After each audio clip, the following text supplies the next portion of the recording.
Hello everyone, आज के इस वीडियो में हम एक्सरसाइज 1.2 करेंगे। जो हमारी एक्सरसाइज है 1.1 वो हम कंप्लीट हो चुकी है हमारी। तो चलिए स्टार्ट करते हैं एक्सरसाइज 1.2 का फर्स्ट क्वेश्चन। हमने क्या प्रूव करना है? Prove that root 5 is irrational number, है ना। तो रूट 5 इरेशनल नंबर है। इसके लिए हमें क्या पता होना चाहिए? रेशनल नंबर क्या होते हैं और इरेशनल नंबर क्या होते हैं। तो इरेशनल और रेशनल नंबर के बारे में मैं इंट्रोडक्शन वीडियो में बता चुकी हूँ आप लोगों को। तो अगर आपको नहीं पता है तो आप लोग वो वीडियो देख लीजिएगा जाके। तो चलिए क्वेश्चन स्टार्ट करते हैं कि जो रूट 5 है वो इरेशनल नंबर है ना। देखो, अगर रूट के अंदर कोई भी प्राइम नंबर होता है ना तो वो इरेशनल नंबर ही होता है। तो ये चीज हमने क्या करनी है? प्रूव करनी है, ठीक है। तो फर्स्ट स्टेप, सबसे फर्स्टली क्या करेंगे? हम इसको रेशनल नंबर मान लेंगे। रूट 5 को क्या करेंगे? रेशनल नंबर की ये जो रूट 5 है वो रेशनल नंबर है ना। लेट करना है ये। तो रेशनल नंबर के क्या क्या होता है? पी बाय क्यू की फॉर्म में होते हैं। जो नीचे वाला डिनोमिनेटर है वो 0 के इक्वल नहीं होना चाहिए, यानी क्यू 0 के इक्वल नहीं होना चाहिए। और जो पी और क्यू है वो क्या होने चाहिए? इंटीजर्स होने चाहिए। और पी और क्यू का जो एचसीएफ है वो कितना होना चाहिए? 1 होना चाहिए, ठीक है। तो चलिए हम इसको लिख सकते हैं कि रूट 5 वो किसके इक्वल आ जाएगा? पी बाय क्यू, क्योंकि रेशनल नंबर तो पी बाय क्यू की फॉर्म में ही होते हैं ना, ठीक है। तो हम इसको पी बाय क्यू के इक्वल रख देते हैं। तो अब अगर हम रूट 5 बाय 1 लिखेंगे तो भी ये रूट 5 ही रहना है ना।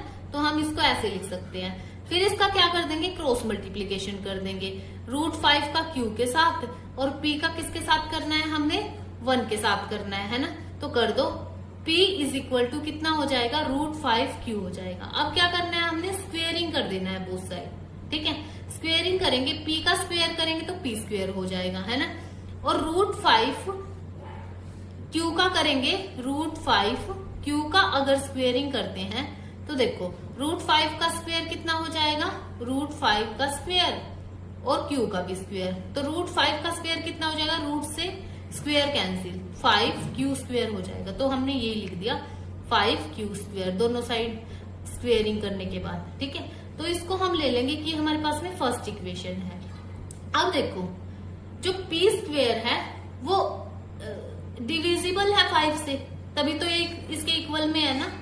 डिविजिबल हो सकता है ना। देखो ये थी हमारे पास में क्या है? P square is equal to 5 Q square. मैं इसको ऐसे लिख सकती हूँ, 5 is equal to Q square. इसको इधर लेगी, है ना, लिख सकती हूँ ना। तो मैं लिख सकती हूँ कि जो पी स्क्वेयर है वो किससे डिविजिबल है? 5 से। डिवाइड हो रहा है ना, ये डिविजिबल में आ गया। तो P square is divisible by 5। अब देखो, अगर पी स्क्वेयर डिविजिबल है 5 से, है ना, मान लो कि 25 यानी 5 का स्क्वेयर अगर 5 से डिविजिबल है, मान लो, ठीक है, ठीक है। ये डिवाइड हो जाएगा ना पूरा पूरा इससे।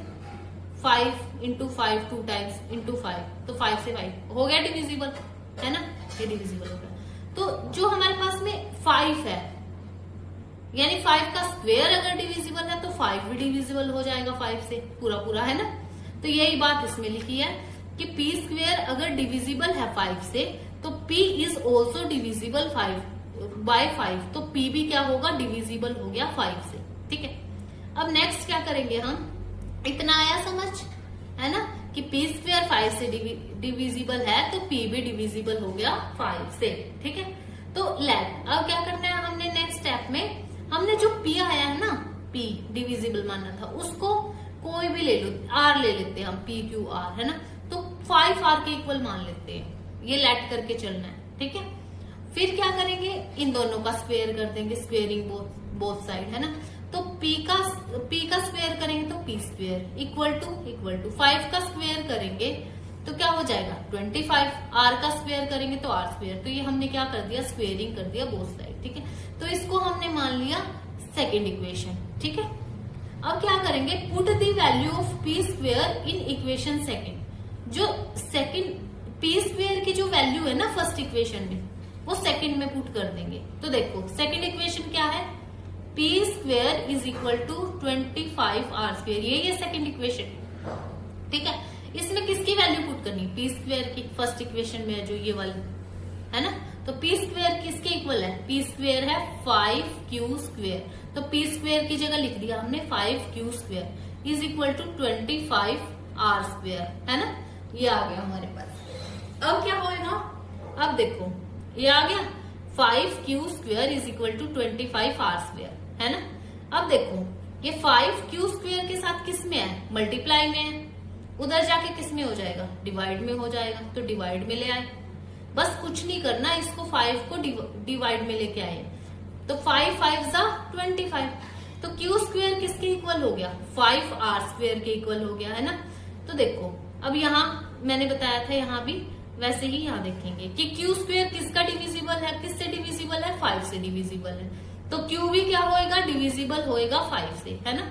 तो देखो p और q both are divisible 5 5, p भी डिविजिबल है 5 से और q भी डिविजिबल है 5 से, तो जो HCF है p और q का कितना हो जाएगा, 5 हो जाएगा। लेकिन हम तो जानते हैं कि अगर रेशनल नंबर होता है तो उसका जो HCF है वो कितना होना चाहिए, 1 होना चाहिए, है ना। लेकिन इसका कितना आ रहा है HCF हमारे पास में p और q का, 5 आ रहा है, तो ये तो रेशनल नंबर हो ही नहीं सकता, है ना। तो ये क्या नहीं है, एक रेशनल नंबर नहीं है ना।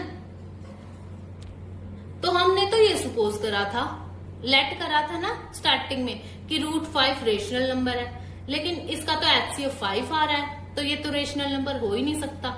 तो जो हमने सपोज करा था ना, लेट करा था, तो ये इसके अगेंस्ट है ना, ठीक है। तो जो हमने एजप्शन की थी ना, मानना था लेट करके कि रेशनल नंबर है, तो अवर एजप्शन इज रोंग, तो वो गलत थी, है ना। तो गलत थी, तो इसलिए √5 रेशनल नंबर तो है नहीं, तो फिर क्या हो सकता है, इरेशनल नंबर होगा, है ना। तो हंस √5 इज एन इरेशनल नंबर, ठीक है। तो हम ऐसे प्रूव करते हैं इसको, ठीक है। समझ आया सबको, कमेंट में बताओ। और अगर √2 हो, √3 हो, ठीक है, मतलब कोई भी प्राइम नंबर हो रूट के अंदर, प्राइम नंबर, ठीक है, रूट के अंदर वो इरेशनली होता है, तो कोई भी प्राइम नंबर को आप इसी तरीके से सोल्व कर सकते हो। √2 भी सोल्व कर सकते हो, √3 भी सोल्व कर सकते हो, √7 सोल्व कर सकते हो, ऐसे भी कोई भी प्राइम नंबर हो आप इसी तरीके से उसको सोल्व कर सकते हो। एग्जाम में कुछ भी आ जाए इससे रिलेटेड, ठीक है। तो आज के लिए इतना ही, कल हम इस एक्सरसाइज 1.2 के आगे करेंगे क्वेश्चंस। तो आप लोग वीडियो को लाइक कीजिए, शेयर कीजिए और सब्सक्राइब कीजिए चैनल को। अगर कोई और एक्सरसाइज आप लोगों को करनी है तो वो कमेंट सेक्शन में बताइएगा। और थैंक्स फॉर वॉचिंग।